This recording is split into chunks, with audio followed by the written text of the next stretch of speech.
Guys, a little update on the build. Started pulling it apart. As you can see, I made that the other day.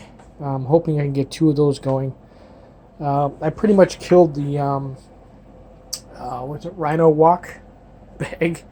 When I use it as a battery bag, it's all ripped up. So what I did is took the hardware off of it, popped all the rivets, and that actually had batteries in it at one time, and the holder, the hooks, can hold the weight, and that was with a ton of batteries in it. I'm only using one of these batteries as a booster to get me to 90 volts, which isn't very heavy, so that's what that will be for there.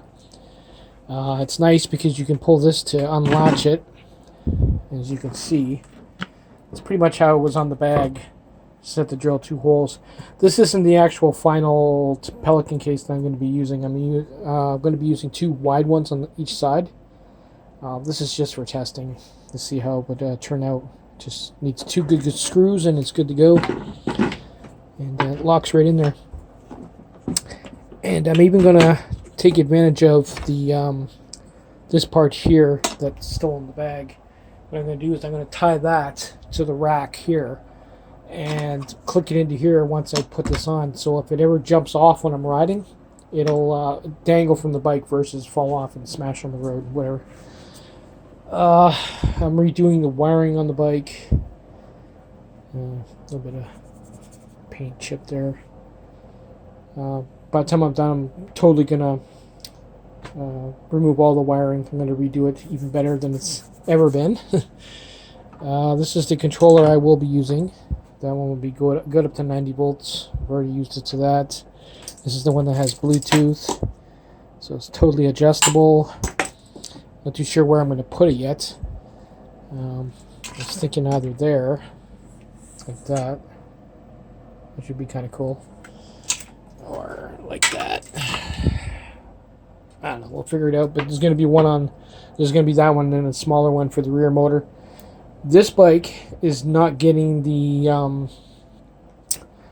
brushless brown motor that I just picked up. It's not getting that. This is going to stay the way it is. It's just basically getting the brakes upgraded.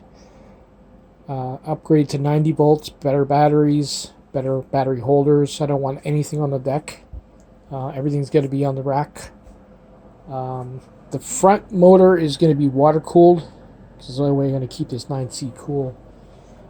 That's going to be a trick in itself. We'll see how that turns out.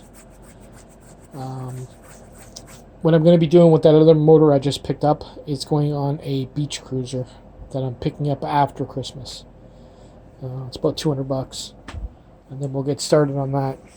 And the beach cruiser will basically have that motor with this battery that I built last year. I've never had a chance to use it yet. It's rad. The adapter there. The reason I'm keeping this one the way it is because it's such a great ride. It's nice and smooth and fast. Handles well. It'd be a shame to change it and then not be happy with it. You know what I mean? So it'll be a 90 volt system. It'll be nice and fast. Better wiring. I'm started on now. As I'm stripping the stuff down, I'm also looking for cracks and everything else. Any wear and tear. It's going to need a new chain. The pedals are screwed. There's a lot of play now in this area here where the sleeve is. And when you pedal, you can feel it, and it's driving me up the wall. I'm not happy with these Rock Bros. They didn't last that long. And they even put Loctite on the bolts so they wouldn't spin free or loosen. Yeah. Even when it's oiled properly, they still wear, premature wear. And I didn't even take it off-road. I hate to see what happened if I took this off-road. So we're going to definitely need new pedals. Not too sure what I'm going to get for those. I set up, you can see that, set up a really nice vent. It's a high, I can't remember the name of it. CFM, is that what you call it? But it's got really high CFM. You can't even block the pipe. It's try and pull you in. But what I'm going to do is I might actually make a box or get a box or even a Tupperware container and cut a hole in the top, drop this in the top, and then I can actually take parts off the bike and paint them indoors in the middle of winter and suck all the smell out. Like, it's going to need to be touched up. Like, this is starting to rust up here. A little bit of rust down there. It's due. Got to touch that up there. I'm going to really go over the forks. I'm surprised they didn't break, because that's the ones I modified from threadless to threaded. And my welds have held up pretty good, as you can see. No cracking or anything else. I was worried about that bolt that I put through there to help keep it from pulling out when I welded it. It's no signs of cracking, but you got to keep an eye on it, because they did say on their website that this fork was only rated for, like, say 30 miles mph, and I've gone way faster than that, so that's always in the back of my mind. But then they survived. What else? The batteries are here. There's a row of them there. I pretty much have half the pack so far. Once these are glued together and wired, that'll be half the pack, and then I basically need that much again. So I'm probably looking at a good $200 or $300, maybe even $400 worth of batteries yet. I was working on this today. This is my voltage regulator. That's good up to 110 volts. Issue I had in the summertime, if anybody follows my vlog, is I kept popping fuses. And this one gets super hot. It's not much to sneeze at. Like, if you pull it out, it's very small. Big case, small regulator. But it does generate a lot of heat.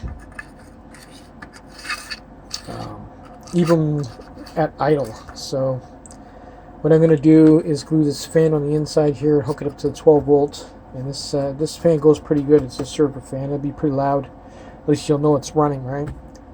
I don't run in the rain, so I'm not too worried about it getting wet, but I'm still going to pop the actual board itself. In case rain does get in, it'll kill the fan, but it won't kill the board. Better connectors. This way I don't have to cut it out like I had to do there. What else? Oh, this is also an issue I need to work out.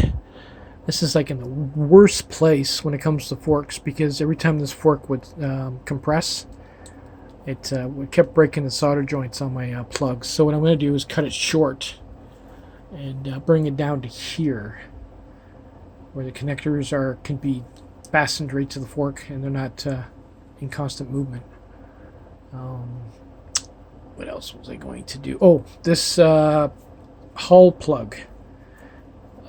Most of the summer I used the sensorless or whatever. I basically didn't even plug these in. I just used the self-learning on the controllers. Well, there's a difference though when you use. Oh, look at this. I don't think that one would work very good, will it? The black is broken, so I definitely haven't been using that. That might explain, though, a few problems I've been having in the last ride. At full speed, it would chug, and it never did that before. That could have been the problem right there. Huh. Interesting. Anyway, I'm going to remove that. That's an old trailer hitch plug. I got it because it was watertight, but I never even got caught in the rain anyway, so it's useless. What I want to use is... here. I'm going to replace them with these aviation plugs. This is a 1, 2, 3, 4, 5, 6, 7, 8 pin. And then what we're going to do, once we solder all the pins on, we're going to put some tape around it. And we're going to pot it with UV resin and harden it. Same with this side here. We'll pour some in there and harden it. It'll somewhat make it watertight. If you want even more watertight, you can put some Vaseline in the socket before you plug it in, or dielectric grease or whatever the hell you call it. Like I said, I'm not worried about it, but these are way better connectors than what I've been using there. Those are too bulky. And I think what I'm going to do with these ones here, since I don't need two of these, I'm going to cut this in half. and have a single one for that, and then a double for that. I'll figure it out. But I'm just gonna cut the lead, the wire coming out of the motor short, and then rewire it.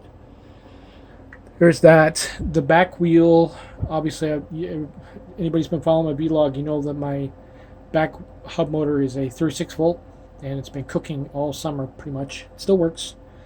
But what I'm going to do is I'm going to purchase a 48 volt, same as this one here, off of, see, this is a 60 volt.